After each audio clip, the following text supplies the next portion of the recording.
আমন্ত্রণ দীপ্ত সন্ধ্যার সংবাদে আপনাদের সাথে আছি আমি ইয়াসমিন সুমনা। শুরুতেই সংবাদ শিরোনাম। রেশনিং পদ্ধতিতে জ্বালানি তেল বিক্রি শুরু, সংকটের আশঙ্কায় ফিলিং স্টেশনগুলোতে লম্বা লাইন। আন্তর্জাতিক নারী দিবসে সাবেক প্রধানমন্ত্রী খালেদা জিয়া সহ ৬ জনকে শ্রেষ্ঠ অদম্য নারী সম্মাননা। আরও ৬ মাস যুদ্ধ চালাতে সক্ষম ইরান, বলছে আইআরজিসি। ইসরায়েলে পাল্টা হামলা অব্যাহত।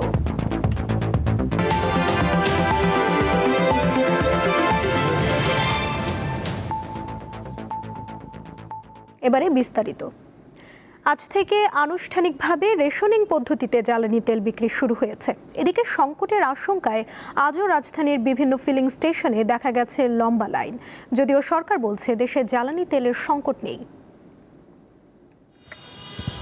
দেশে দীর্ঘমেয়াদী জ্বালানি সংকট এড়াতে রবিবার থেকে আনুষ্ঠানিকভাবে শুরু হয়েছে রেশনিং পদ্ধতিতে তেল বিক্রি। বিশ্ববাজারের অস্থিরতা ও মধ্যপ্রাচ্যের যুদ্ধের কারণে সৃষ্ট অনিশ্চয়তা মোকাবেলায় যানবাহনের ধরন অনুযায়ী তেলের পরিমাণ নির্ধারণ করে দিয়েছে বাংলাদেশ পেট্রোলিয়াম কর্পোরেশন বিপিসি।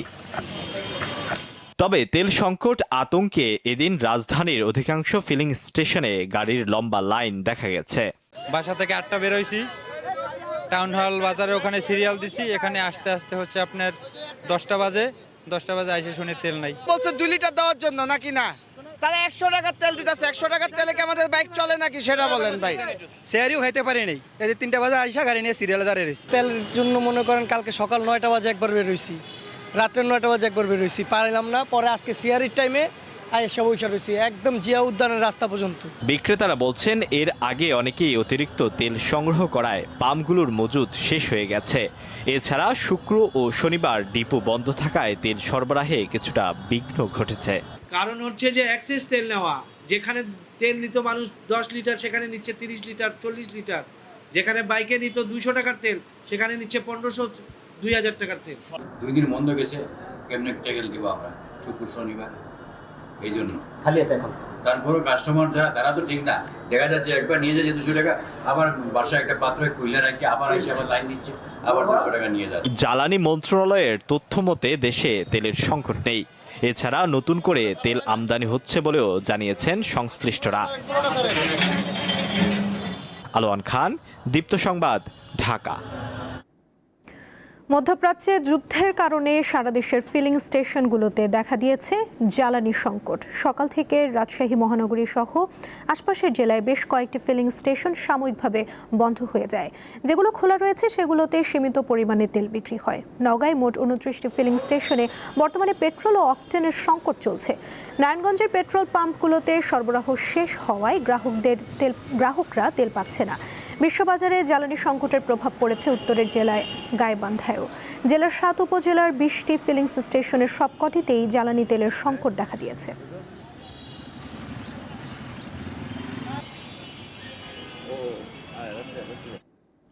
স্বরাষ্ট্রমন্ত্রী সালাউদ্দিন আহমদ বলেছেন, জ্বালানি সাশ্রয়ের জন্য এবছর ঈদ উল ফিতর ও স্বাধীনতা দিবসে দেশব্যাপী আলোকসজ্জা বাতিল করেছে সরকার।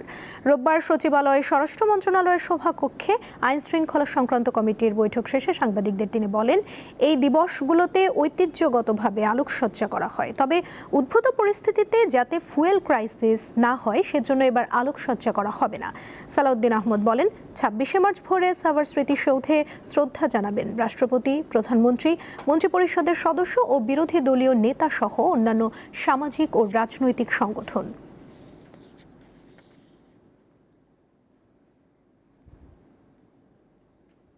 কৃচ্ছতা সাধন করতে পারি, সেজন্য আমরা সিদ্ধান্ত নিয়েছি এবার দেশব্যাপী এই দিবস উপলক্ষে কোনো আলোকসজ্জা করা হবে না।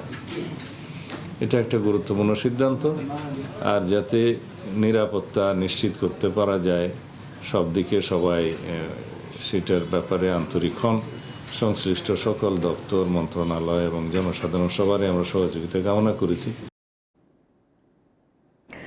গণতন্ত্রের অগ্রযাত্রায় অসামান্য অবদানের স্বীকৃতিস্বরূপ সাবেক প্রধানমন্ত্রী বেগম খালেদা জিয়াকে মরণোত্তর শ্রেষ্ঠ অদম্য নারী সম্মাননায় ভূষিত করেছে সরকার। রোববার রাজধানীর ওসমানী স্মৃতি মিলনায়তনে বিশ্ব নারী দিবসের অনুষ্ঠানে এই সম্মাননা প্রদান করেন রাষ্ট্রপতি মোহাম্মদ শাহাবুদ্দিন। এছাড়া আরও 5 জন নারী পেয়েছেন এই সম্মাননা। নারী শিক্ষা ও দেশের গণতন্ত্র পুনরুদ্ধারে আপোষহীন নেতৃত্বের স্বীকৃতি পেলেন সাবেক প্রধানমন্ত্রী বেগম খালেদা জিয়া।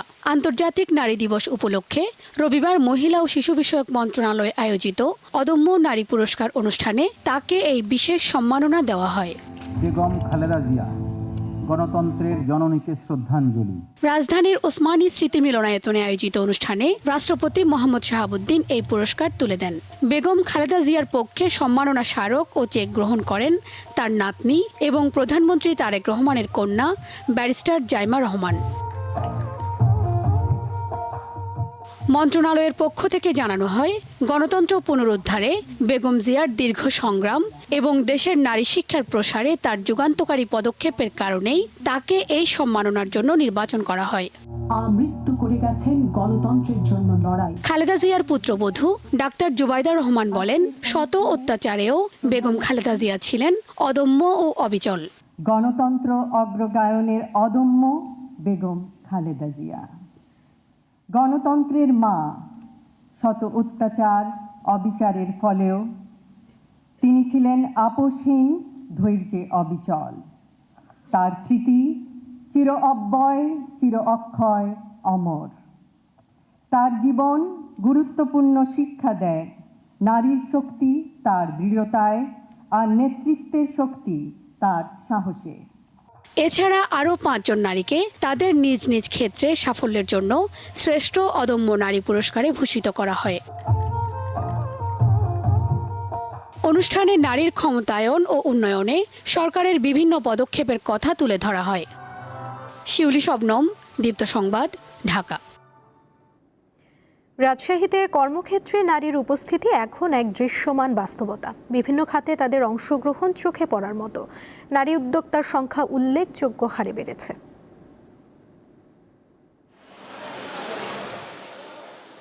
রাজশাহীতে কর্মক্ষেত্রে নারীর অংশগ্রহণ আগের চেয়ে কয়েক গুণ বেড়েছে। শিক্ষা প্রতিষ্ঠান, স্বাস্থ্য খাত, ব্যাংকিং, এমনকি তথ্য প্রযুক্তি ও ফ্রিল্যান্সিং এ পিছিয়ে নেই নারীরা।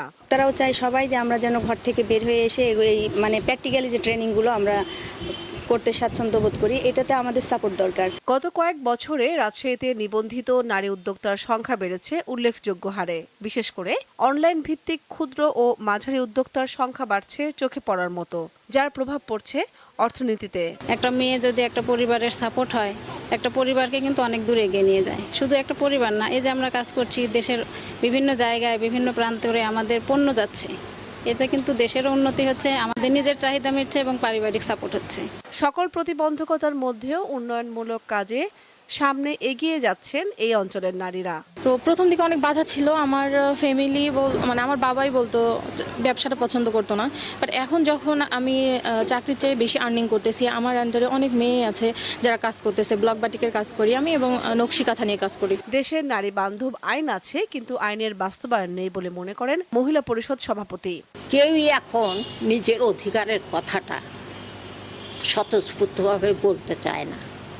একটা ভীতি, যেন নিজের অধিকারের কথা নিজেরাও নারীরা বলতে ভয় পায়। আমাদের দেশে কিন্তু অনেক নারী বান্ধব আইন আছে, কিন্তু আইনের বাস্তবায়ন নেই। বাস্তবায়ন না হওয়ার কারণে নারীরা এগিয়ে যেতে পারছে না। অর্থনৈতিক সমৃদ্ধি ও সামাজিক অগ্রগতির ধারা বজায় রাখতে নারী সমাজের উন্নয়ন শুধু স্লোগান নয়, টেকসই উন্নয়নের অপরিহার্য শর্ত বলে মনে করেন নারীরা। কামরুন নাহার, দীপ্ত, বার্তাকক্ষ। এবারে আরএফএল ওয়ার্ড্রপ ঈদ বাজার।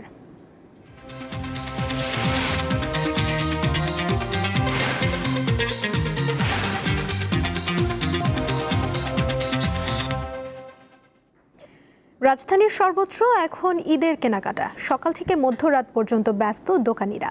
দাম নিয়ে ক্রেতা বিক্রেতাদের মধ্যে রয়েছে মিশ্র প্রতিক্রিয়া। ক্যালেন্ডারের পাতায় ঈদের দিন যত ঘনিয়ে আসছে, পাল্লা দিয়ে বাড়ছে রাজধানীর শপিং মলগুলোর ব্যস্ততা। নিউ মার্কেট, গাউছিয়া থেকে শুরু করে সবখানে এখন উৎসবের আমেজ।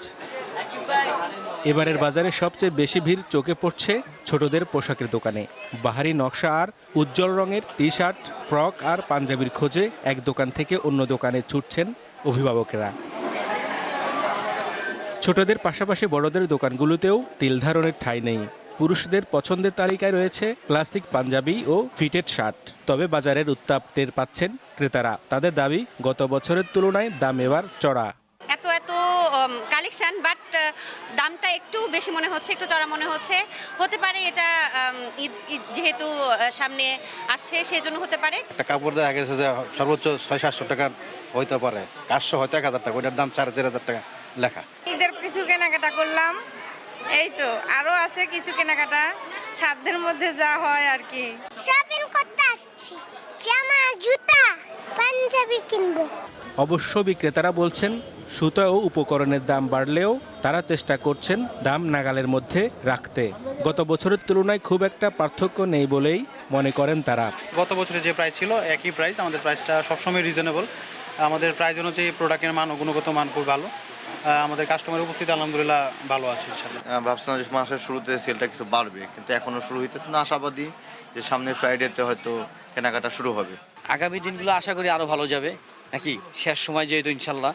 ঈদ উৎসবের আনন্দ ঘরে ঘরে পৌঁছে দিতে স্বাদ আর সাধ্যের মেলবন্ধন খুঁজছেন নগরবাসী। হেদায়েতুল্লাহ সীমান্ত, দীপ্ত সংবাদ, ঢাকা। ত্রয়োদশ জাতীয় সংসদ নির্বাচনে কারচুপির অভিযোগের মামলার পরিপ্রেক্ষিতে ঢাকা 4 ও ঢাকা 16 আসনের ব্যালট পেপার, রেজাল্ট শিট ও অন্যান্য নির্বাচনী সরঞ্জামাদি নির্বাচন কমিশনের হেফাজতে দেওয়ার নির্দেশ দিয়েছে হাইকোর্ট। একই সঙ্গে ওই আসনের বিজয়ী প্রার্থীদের নোটিশ ইস্যু করা হয়েছে।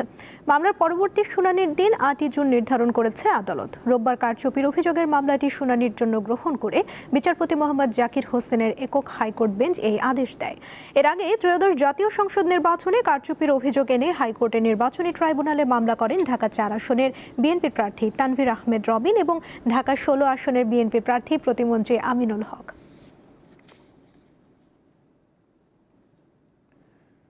আন্তর্জাতিক প্রসঙ্গ। বর্তমান যুদ্ধ পরিস্থিতিতে ইরান আরও অন্তত 6 মাস যুদ্ধ চালিয়ে যেতে সক্ষম বলে দাবি করেছে দেশটির ইসলামী বিপ্লবী গার্ড কোর আইআরজিসি। শনিবার আইআরজিসির মুখপাত্র আলী মোহাম্মদ নাইনি এক বিবৃতিতে বলেন, ইরানের সশস্ত্র বাহিনী বর্তমান গতির এই তীব্র যুদ্ধ অন্তত 6 মাস চালিয়ে যাওয়ার সক্ষমতা রাখে। এদিকে জাতির উদ্দেশ্যে দেয়া ভাষণে ইরানের প্রেসিডেন্ট মাসুদ পেজেশকিয়ান হুঁশিয়ারি দিয়ে বলেছেন, শত্রুকে 1 ইঞ্চি জমিও দখল করতে দেয়া হবে না। যুদ্ধের 9ম দিনে ইসরায়েলি প্রতিরক্ষা বাহিনী তেহরানের তেলের ডিপো ও পরিশোধনাগারে হামলা চালিয়েছে। হামলায় ক্ষতিগ্রস্ত ডিপো থেকে ছড়িয়ে পড়া জ্বালানি তেল তেহরানের পয়ঃনিষ্কাশন ব্যবস্থার কিছু অংশে মিশে গেছে।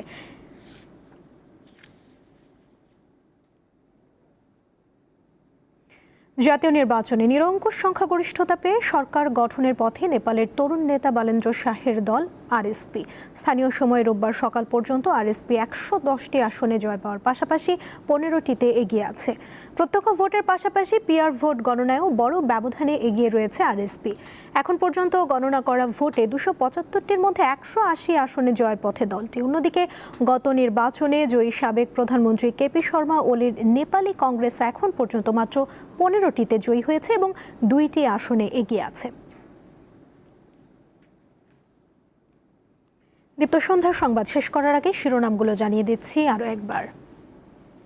রেশনিং পদ্ধতিতে জ্বালানি তেল বিক্রি শুরু, সংকটের আশঙ্কায় ফিলিং স্টেশনগুলোতে লম্বা লাইন।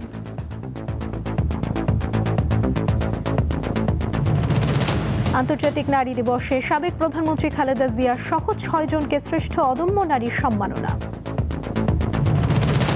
আরও 6 মাস যুদ্ধ চালাতে সক্ষম ইরান, বলছে আইআরজিসি। ইসরায়েলে পাল্টা হামলা অব্যাহত।